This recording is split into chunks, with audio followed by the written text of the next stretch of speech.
Howdy, y'all, and welcome to another episode of the Stay Creative podcast, a show dedicated to highlighting, promoting, and celebrating the unique art and soul of the many talented independent artists that I meet. Through making this show, I have strengthened an existing belief that you cannot have a conversation with a person about their passion without taking some of it for yourself. So this show is also dedicated to sharing insights, tips, and encouragement that are going to be beneficial to people in any stage of finding, refining, or perfecting their creative voice. Today we are talking with LOHM. He is a talented producer and creator who has worked with dozens of artists on making their unique ideas and sounds come to life. He will be sharing some of what he has learned in that time, as well as some of his own music, his own story, and some of what he has planned for the future. So stay tuned. So I'm very excited to have LOHM. I'm very grateful for him to be talking with us. But of course, I always want to take a moment just to say how grateful I am for everyone who's tuning in to listen, both live, of course, and later on. If you're listening to this on a podcatcher of some kind after it's been mixed up and produced and all that, I'm very grateful you're listening. I am positive you're going to hear something in LOHM's music that not only appeals to your ear as somebody who likes music, but also I have spent enough time talking with LOHM and creating with LOHM that I know you're going to learn a lot about the practical and the more, let's call it metaphysical things about making music. So I'm very excited to share all of that with everybody. So all that being said, all that long-winded introduction behind us, I want to one more time say thanks, LOHM, for agreeing to talk to us, and take a moment just to introduce yourself. Tell us about you. Well, thanks, Trex. It's really good to be here. I'm a big fan. Is your voice very deep? Oh, am I sounding weird? I've been having kind of a cold and stuff lately. Hold on. All right, can you hear me better now? Is that better? I can hear you. Okay. Yeah. How you doing, man? Man, I'm so good. I'm very excited to be having this conversation. It's funny. This is we've been working together on just different projects and stuff, and just chatting with each other through text for so long. I had like a voice in my imagination for you, and it was more like the first voice for some reason, like a mysterious shadowy figure. I mean, I can keep that going if you need. yeah. But no, it's refreshing to hear your voice, man. Appreciate it. But that being said, where are you from? Let's start there. Where'd you grow up? So I was born in Atlanta, moved down to Florida pretty quickly. Grew up down here in West Palm Beach area for till about freshman year of high school, and then moved up to Atlanta, spent time there, and then moved back here about 3 years ago. Awesome. What's your favorite and least favorite thing about living there? Oof. I mean, I love having the beaches around. Certainly ain't going to complain about that. I honestly don't even mind that everyone's interpretation is that we are all Florida men down here, because I'm kind of fine with that, if to be real. Worst part, I don't know, man. The traffic, even compared to Atlanta, is pretty ridiculous. I've never encountered Florida traffic, but I've been through Atlanta traffic, and no thank you. You know how when you're in the parking lot of, say, a Walmart, and there are lines in the road, but the rules don't really apply. It's all just kind of, you cut where you want to. That's the whole state. Gotcha. That's awesome.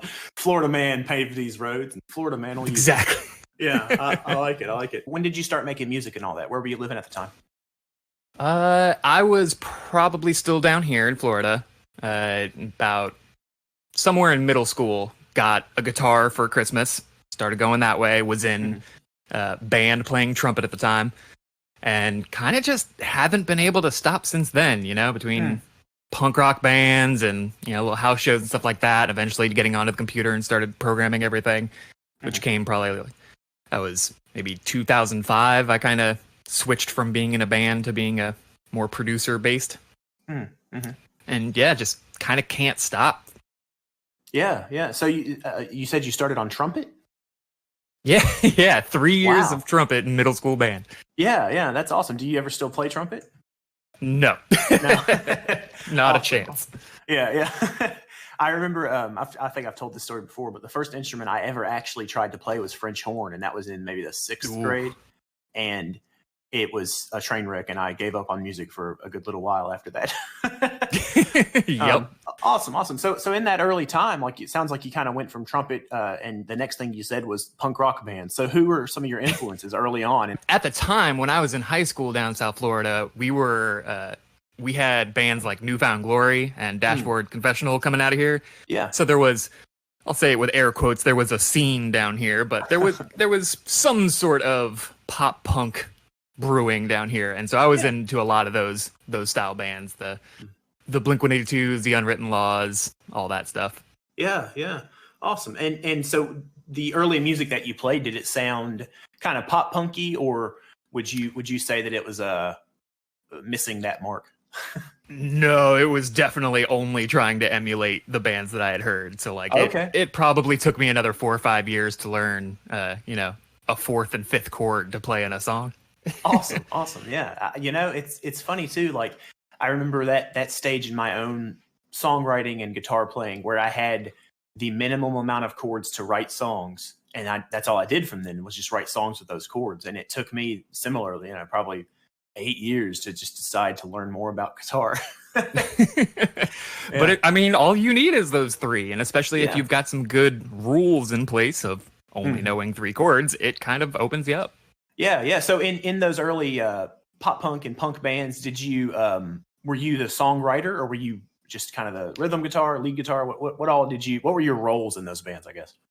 I was on guitar most of the time, eventually did some bass, and was mostly just the music writer. I've never been a lyrics or a melody or vocals type guy, but I was always, hand in hand with the drummer coming up with exactly what the music. I think that shines through. Like you've got an ear to this day that I've heard really bring out good qualities in musical ideas. So that's cool that it's still a part of your creation process, and started, I imagine, similar to a lot of us who made it rock or punk or whatever, like in some ratty garage with probably only semi-in-tune instruments, Many rat infested garages. Yeah. That's awesome. So I want you, having that young man in mind, who's picking up the guitar and putting down the trumpet maybe, and moving on from one rat garage to the next. What would you tell that guy right now, just as a piece of advice from who you are today to that person on their creation journey? I'd probably push that it's way less about doing what you think you need to do, like what other artists and other people are telling you need to sound like, or what the radio is telling you need to sound like.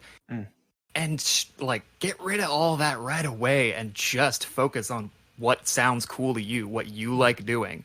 And if you settle into that long enough, you'll find something that hits on people that they kind of get into. And maybe it'll be totally different. Maybe it'll be a version of the same thing. But I think it's best to start not comparing yourself to other people. Yeah, absolutely. And it's interesting. I want to go into that just a little bit more.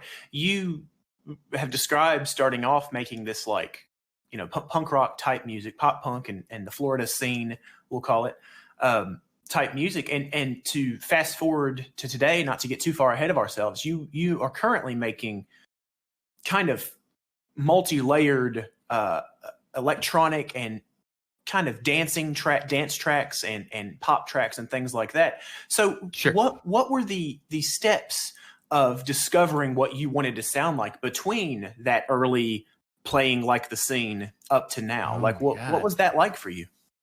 I think it was mostly just like playing with the software. Once I, put down a guitar and the effects pedals and picked up the computer and started learning Ableton. I started with Ableton, so I've, all of my knowledge has been into that.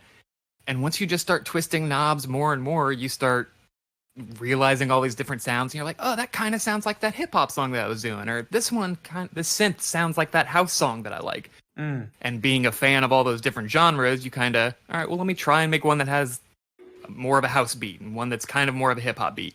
And you just start experimenting with all of those. And I don't think I can honestly say I've landed on one that I like more than the rest. You've seen me. I still flop around quite a bit. Yeah, for sure. And it's cool too. Like a lot of your music, even when you release like a hip hop or a house track, there's often a rock edge that is persistent. You know, I'm guessing from your earliest creative time that still shows up today. Is that something you do intentionally, or is that just something that comes up automatically when you make stuff?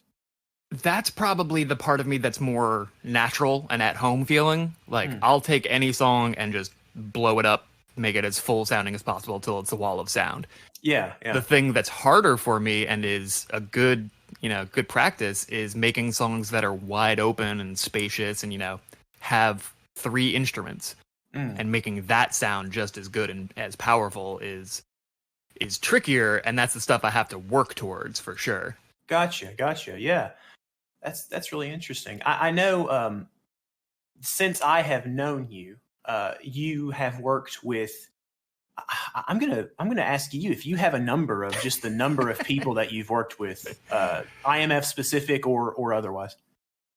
I know that I need to start keeping a list because it's getting there. And I can easily say that IMF is exponentially more than I've ever worked with anyone else. I mean, I'm definitely pushing somewhere in the 20 to 30 range on IMF of people I've worked with. Yeah, that's and awesome. Always looking for more. Yeah, you are. I noticed in just listening to some of your stuff on various spots, all of your descriptions kind of end with hit me up. I'm down to work with you too, which is cool. before IMF and before I had availability of people to work with, it was me all across the internet begging. Please, someone send me something to mix. That's awesome. So I want to give you a moment. I'm based on what I've heard of this track, it sounds like it happened somewhere closer to now than those early middle school punk rock days. But would you give us an introduction to your track, More Hour? Sure. This one was definitely, like you said, closer to now than the punk rock days. Is maybe, we'll call it 6-7 years ago. It's called More Hour because, like I said, with the heavy music, every day driving home from work for about an hour, I was listening to Skrillex, Sonny Moore, and was just cranking it. And then I'd get home and want to work on something, and so I made this song that sounded huge, but not like in the Skrillex way, not the giant basses and stuff like that. And so, as a nod to me coming home every day to work on this song, I called it More Hour for the hour I was driving home. That's awesome.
Awesome.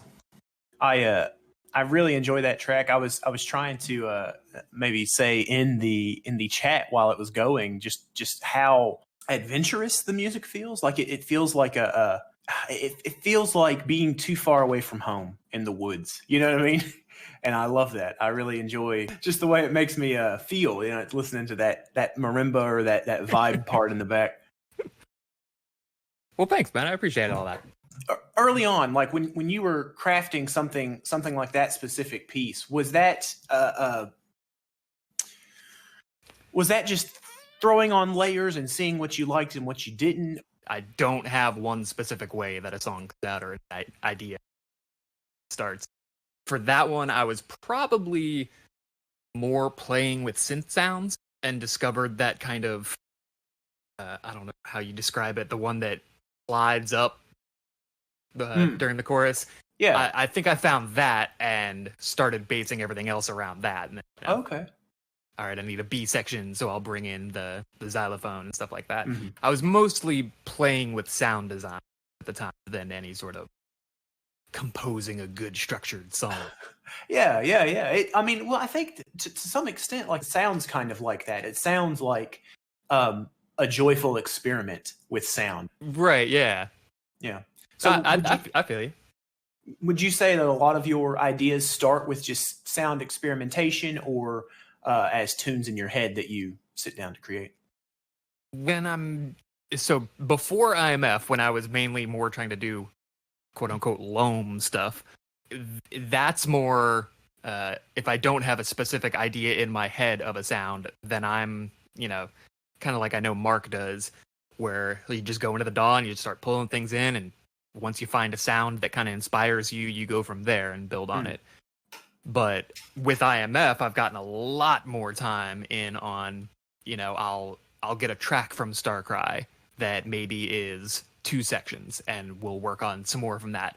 Or we'll get a full written song with lyrics and melody and all that stuff, but it only has an acoustic guitar part, and we'll go and make the backing band. So I get a lot more like specialized roles here, which I like because it gets me practice at each one of those things. Yeah. Do you have a preference? Like, what's your favorite? You don't have to put like a specific past example on it, but what's one of your just favorite kinds of things to get a hold of and work on? I'd say for that tag team project we did, the month-long one, when my job was to, at the end, take samples from 3 different songs and use them however I want to craft the 4th song, but that was kind of the premise, was using only sounds from the other 3, make a whole new one for the 4th. That, I think, that's probably where I have the most fun, because it's got a set of rules, it's got an end goal that you want, and in between, it is purely experimentation. How does it sound when I turn Trex up to, 1 octave of his normal voice? How does that sound? Yeah. Cool? All right. Yeah. Yeah, for sure. So you mentioned some of that advice you would send to your past self being not to look to outside influences for what you want to sound like. But also, you've mentioned a few times how if you have some rules established, you can kind of work with 3 chords. You can work with almost anything and make something enjoyable. Where would you say your own rules come from? How would a new artist or a new musician go about deciding what those rules are that they want to create within? I was talking with someone about this the other day, that I think those rules are mostly gone. Because in listening to stuff like 100 Gex, let's say, 100 Gex has parts that sound just like the emo and pop punk that we grew up on, but then it's also got these noisy, completely, over the top drum sounds and stuff like that are all stuff that I've heard before when I'm experimenting and making garbage. stuff that for years I thought, well, no one's going to want to hear this. I'm not putting this anywhere near the internet. This is not worth showing to anyone.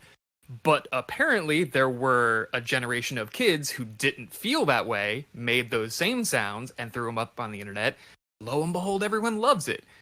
So my new thought of it is, don't discount anything you do. Like, share it with someone else might dig it, and if it grows enough of a following, 100 gex would have not been around 5-10 years ago anywhere near the popularity that they are now. But now with SoundCloud and everything like that, everyone just can lay down whatever they want and show it off. So there's kind of almost a need to identify current rules so that you can figure out which ones you want to ignore entirely. Yeah, the song that Baz was sharing last night in one of the shows, it's a pretty standard pop song, like a synthwave, almost 80s pop song. And then for some reason, when you get halfway into it, the drums just get super distorted and it becomes this giant wall. And yeah, that's a perfectly interesting thing to me of, we have some established rules and then we have one part where we're not listening to the rules at all. Yeah. And producers and people who have to mix the record hate you for it. Yeah. Well, it's funny. Like I've whenever I want to get into a new like genre of music, I'll typically like try to find a documentary about the genre or about some specific person from it. And I feel like that moment where the current big hitters in the genre and the producers and the record people are all dumbfounded and surprised when Public Enemy becomes popular for breaking their rules. When John Coltrane becomes popular for breaking their rules. You know what I mean? Like or Miles Davis. So it's funny how we have so many living examples of times that creativity was about doing something that the rules say sounds bad, but finding a way to make it sound good, There's a good YouTuber I watch called the Punk Rock NBA, and he talks about that point quite a good bit of saying that if there's a new sound coming up that you just can't stand and you don't know why it's kind of growing in popularity, get ready because that's what's going to be big. The reason all the older generation hates it is the reason the new generation loves it, and they're going to make it happen. So just get out of its way. But yeah, like there's something about it that people are loving despite whatever it is you're hearing that you dislike. It's an important thing to remember, I think. Yeah, and of the 4 guys that might be in that band, the guitar player might be so into classical music just like you are that it comes through in his punk rock band just a little bit. But if you pay attention to it and you kind of get that, you'll love it. Going from that, like I want to talk more about what is it these days? What's new, fresh, maybe in the past year or so that has just changed your creative outlook, something that you're really into? There was a compilation video I think I just showed, speaking of 100 gex, to a few of the people in the IMF that I can't even describe what the genre is. I have nothing on it. This is the new kid music that I am desperately trying to stay youthful with.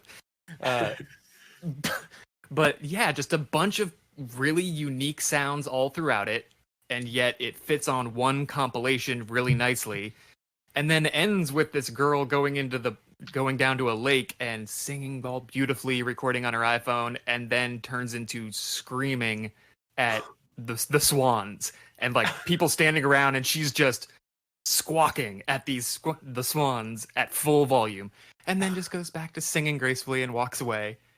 And the fact that was thrown in on a compilation, on a music compilation, and is even remotely treated as a musical piece, that's what I like. I want to see more weirdness.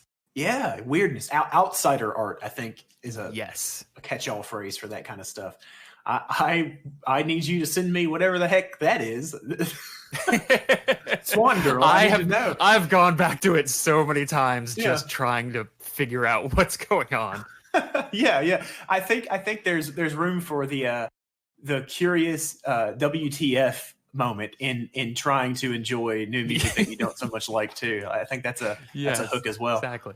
For sure, man. So that being said, like just some stuff that you're into these days, is that affecting stuff you're working on these days? Are you trying to bring in more what's going on elements into stuff? What are you working on? Well, I'm trying to squawk like a swan on that last song, so there's that. There's a few people on IMF that give me that feeling too, that they have sounds that are just so unique and far out there. I know Pelican Beats. Anytime I hear his stuff, I have no idea how he does the magic he does, and so quickly. Yeah, just hearing again the weird sounds in juxtaposition to the normal sounds. I think that's what I'm starting to try and get more into. Is build a solid foundation song that a mixing engineer would love you for, and then put something wild on top of it. Yeah. That's cool. You start with something that is going to have wide appeal, and then you work on it to give it more of that unique, almost niche appeal, as opposed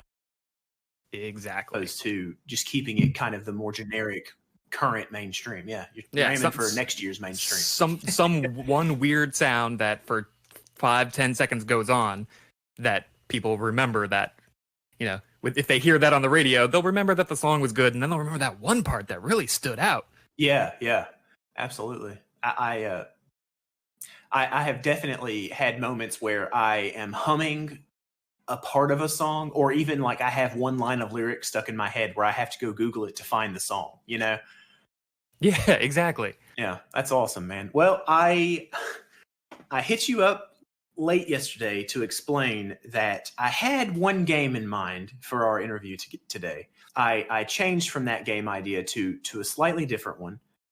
It's a Mad Lib, but I have decided to call it a Mad LOHM. And I am going to ask you a series of Mad Lib type fill in the blank words and read it to you at the end to see how we like it. Does that sound fun? Game on. Awesome. Oh my goodness, I need one of those Zoo Crew soundboards. I will be your sound man, Trix. Yes. You know this. I'm ready. I'm ready for it. We've got to get you a weirder name though. You've got to be like T-Rex and the Monkey Boy or something crazy like that. Exactly. Yeah. All right. First word is a profession. Lumberjack. Second word is an instrument. Vuvuzela. Adjective. Luxurious. All right. Noun. 3 nouns. I need 3 nouns. Fire, jets, and Tyrannosaurus Rex. I'm really liking the way this is shaping up already. I need a number. 333. Type of business. Lawn specialist. A verb. Condescend. Body part. Femur. Verb ending with ing. Looping. Relative. Aunt Cindy. And last one, item. Nail clipper. All right. That was the last one. I am going to read it now. I want everyone to know I went to LOHM's SoundCloud page. I got his About Me, and I took some of the words out of it. So we have together written LOHM a new resume, a new SoundCloud About Me using the word love it. LOHM has provided. So here we go. LOHM is a busy lumberjack. He produces Vuvuzela house that has a very luxurious rock-oriented influence. His inspirations range from ABBA to Fire, Aphex Twin to Jets, and Aesop Rock to Tyrannosaurus Rexes. 333 was a big year of releases with a series of music and video under the title LOHM Lawn Specialist. A solid collection of hip-hop tracks and condescending EDM songs. Keep a femur on LOHM. He may already be looping with your soon-to-be favorite Aunt Cindy to create a nail clipper you can't get enough of. Awesome. Yeah. That is the correct response.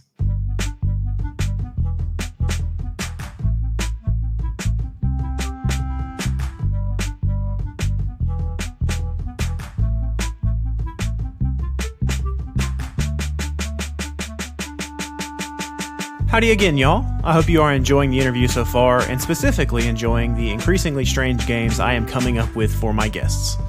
I really enjoy making this show. I believe I have an opportunity in bringing these folks' music to more people, while also encouraging listeners to get more creative with new ideas, renewed vigor, or maybe even for the very first time.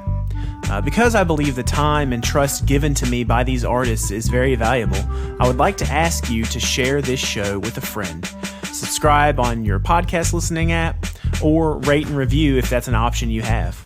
That is one of the best ways for more people to hear the show and hear what these artists are sharing. And I do believe that what these artists are sharing is worth tuning into. So you're not lying if you suggest people check it out. Thank you very much, and we can get back to the interview. Having gone through the series of wonderful backstories that we have created for you on the spot here, I want to ask you, in terms that you feel most expressed using, why do you make music? What is it that you are hoping your listener receives from your work, or what is it you're hoping this music does in your own life? I think the main reason is just because it's an itch that I can't stop scratching. You know, if I know that I can go make the sound that I heard in my head, even if it's not a full song or anything, I can't help myself from getting to a computer and just somewhat making it, and then probably listening to it for the next week while I'm driving around. Yeah. And so, you know, I don't want to say it's exclusively for me. I'm glad other people, you know, dig what I put out, but going so long without having anyone ever hearing the things I put out, I got very used to that. And so if you're going to continue on, you kind of got to realize I'm not doing this for the crowd of 5 people a year who might have heard my songs back then. I'm doing it just because it's something I enjoy doing. It's paintings that no one will ever see, or a jigsaw puzzle that you like putting together that, you know, no one has to see it. It's just for me. Yeah.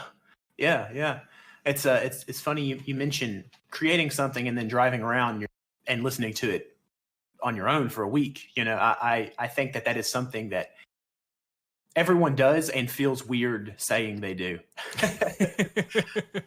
And I'm always glad to hear someone else confess, I guess, that tendency to, I don't know.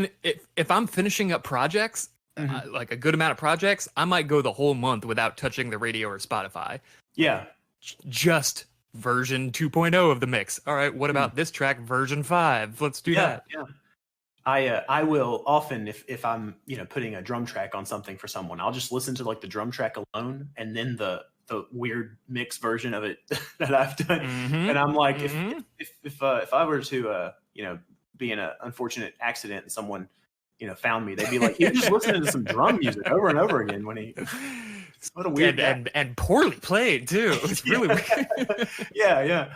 Awesome, man. Now here's the question: Does the lady put up with it when you're in the car? Do you play only the finalized versions? Do you play the garbage when she's in the car?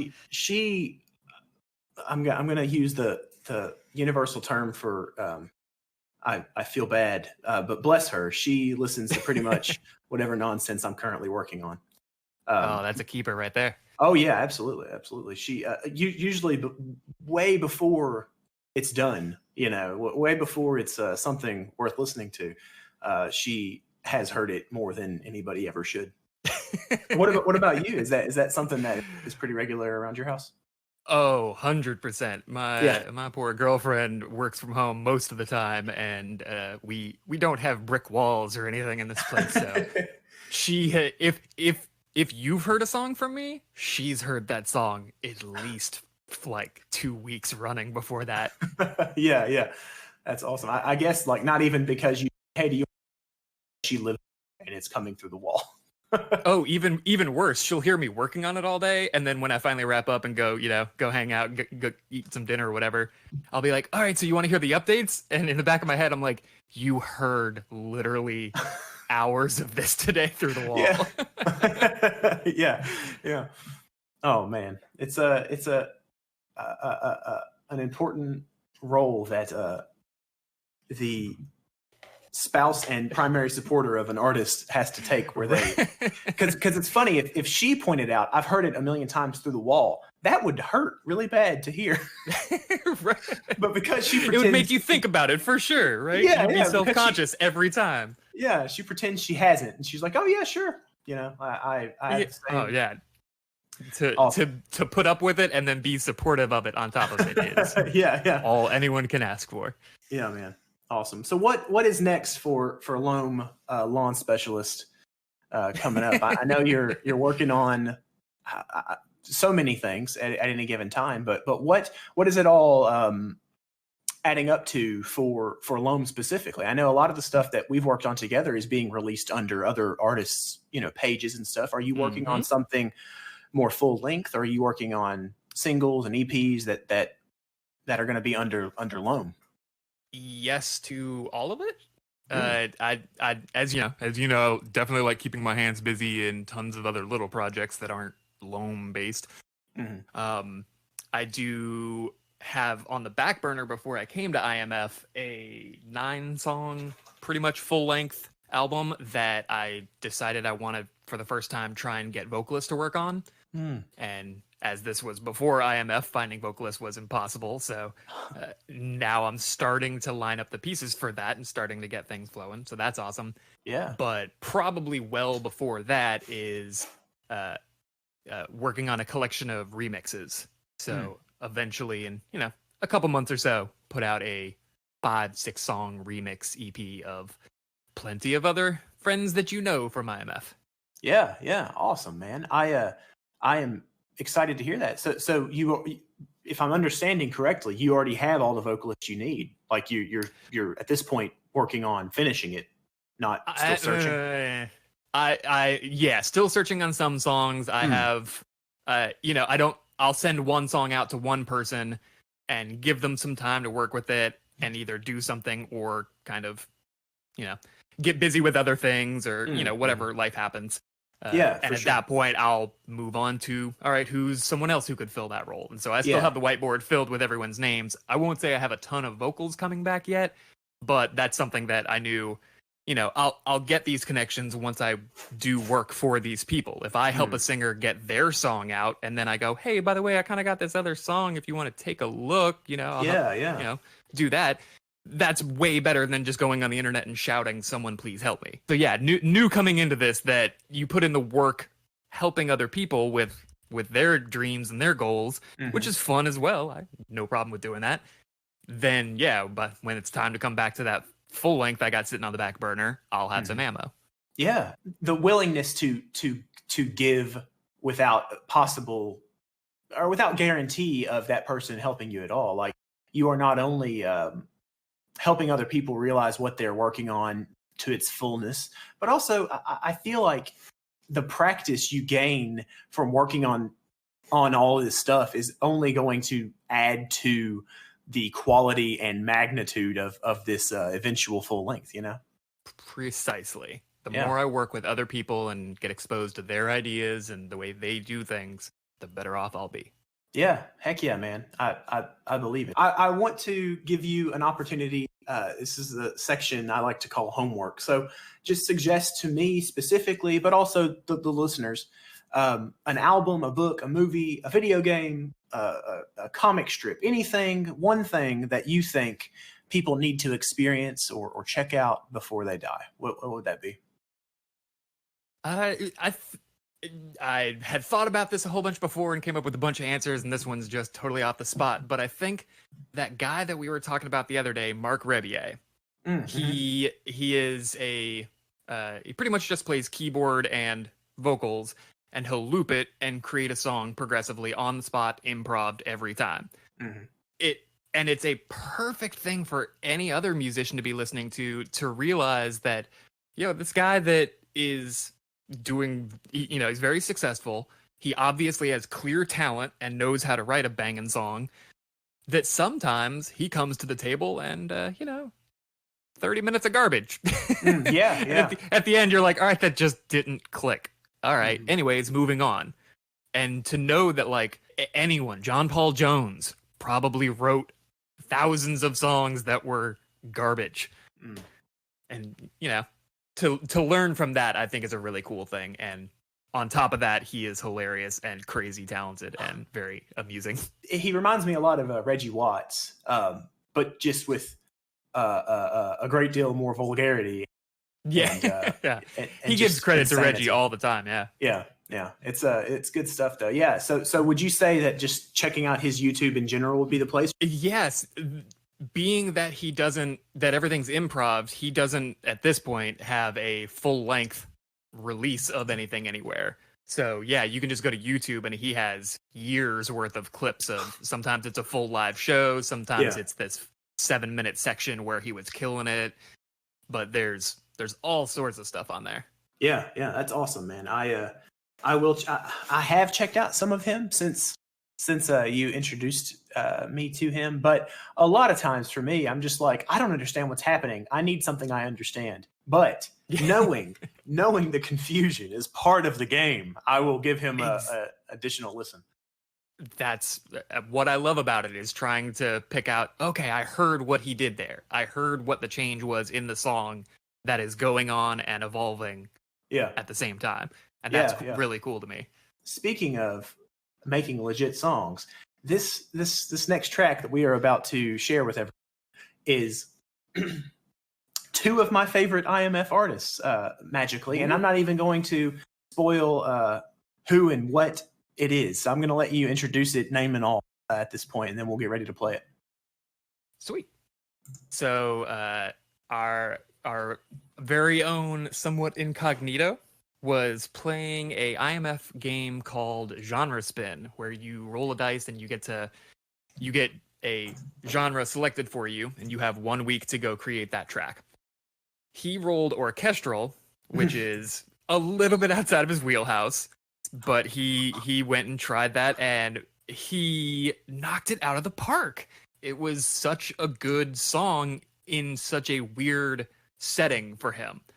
But the first time I heard it, like right in that party, I was like, man, I want to do something with this. And I had no idea what exactly I was going to do, but I knew, especially since he took it so low key and orchestral and kind of just very low, I was like, clearly I can just go the other way with this. And that's exactly what happened.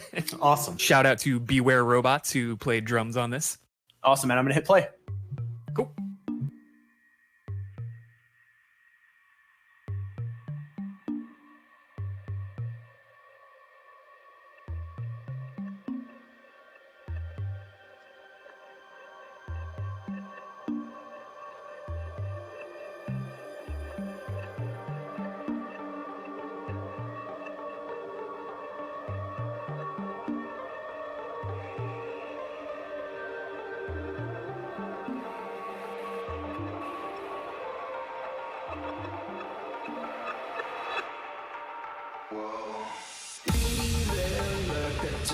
Follow me.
Absolutely. Man, that is fantastic. Seriously. I can't I can't imagine a better combination than just a magnificent song by such a good performer as someone incognita, but then handed to you already completed for you to then double complete. You know what I mean? Well, I think the cool part was him leaving it wide open for me. You know, he had some the key and the notes, and you know, he had some stuff in there, but it was very spacious and very, I don't want to say empty, that sounds derogatory, but it was left very wide open. So as long as you hit those notes, you got a lot of space to fill. That's what I did. It's crazy. It was very spacious, and I feel like it specifically during like the almost chorus part of that track. There's this very driving feel to the music, but it's so subdued and behind the vocal that the vocal doesn't feel overwhelmed, or even the tempo feel pushed by what is essentially a driving cadence to that part of the song. How do you?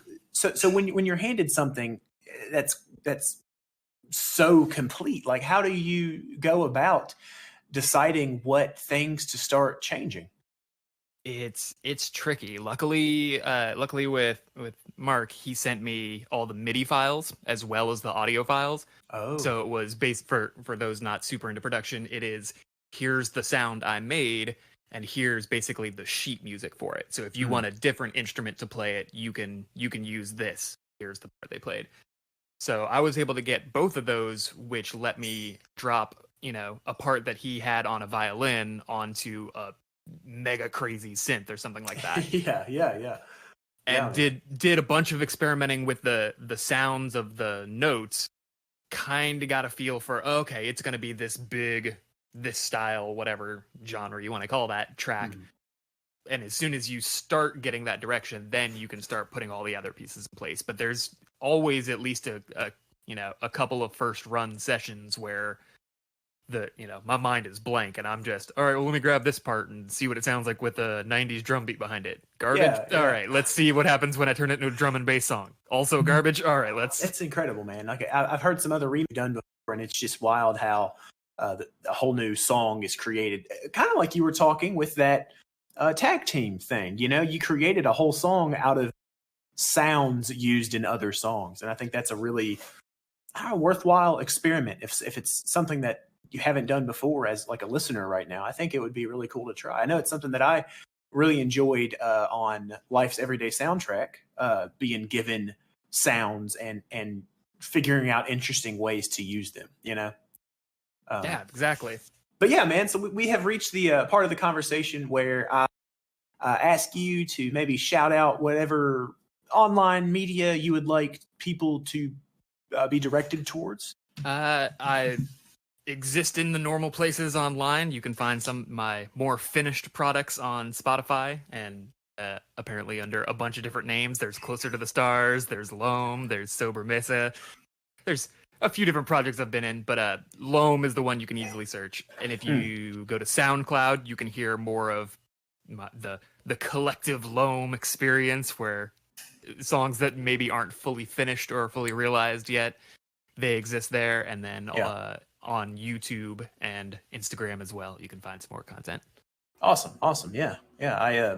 I'll be sure to, of course, drop a link in the show notes for anybody listening, so they can all get to it easily. And I've been there, and it's amazing how many of the links in your link tree are just directly to awesome tracks, whereas mine is mostly like, here's my Twitter where I make jokes about weird things, you know.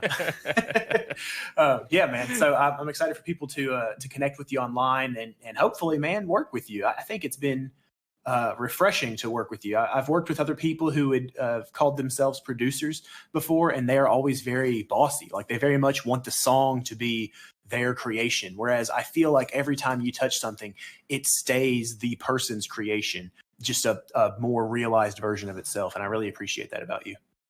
Thanks, man. Yeah, I like to, if it's not a song of my own, if it's someone else's song that I'm just helping with, I want that to be their song as much as possible. I may come up with a part in the middle that I'm like, hey, what you think about this? But, you keep in mind that it's that person's song, and that they won. They get final say and all that. But I will say that everyone I've worked with here has been more than amazing to work with. Everyone is super nice, super quick to collaborate. This place is amazing. Yeah, man, it is. It is. I feel like a passive objective of this interview show, this series of conversations, is just to say to people, "Hey, come to IMF." Right. Like that's another sound clip that you need on your Monkey Boy board. Fire up the Yes, or fire up the jets. That's what I was gonna say. Perfect. Awesome, man. Well, this has been a wonderful conversation. I'm really grateful that you are as easy to talk to as you are to work with. This has been good, man. I'm grateful. Likewise, man. Big fan of yours. I'm glad we got to chat. Man, me too. And I'll go ahead and let you go, but obviously the party keeps happening here at IMF, so I'll talk to you soon. Yeah, I'll be seeing all y'all soon. Peace, man. See you guys.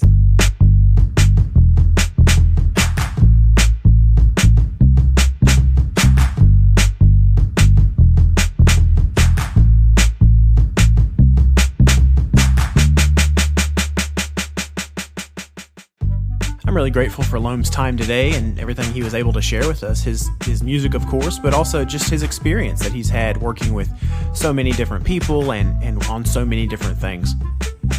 I hope you've heard something that gets you pumped to check out his work. Of course, there will be a link in the show notes you can follow to get to more of what he has out and coming out. And I hope you heard something in his story that encourages you to get creative, start making something, even if you focus on making the things you already like. That is practice for finding your unique voice. You know, maybe you sound like your two favorite artists mixed together.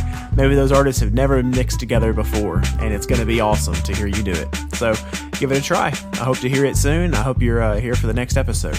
Until then, stay courageous, stay curious, and stay creative.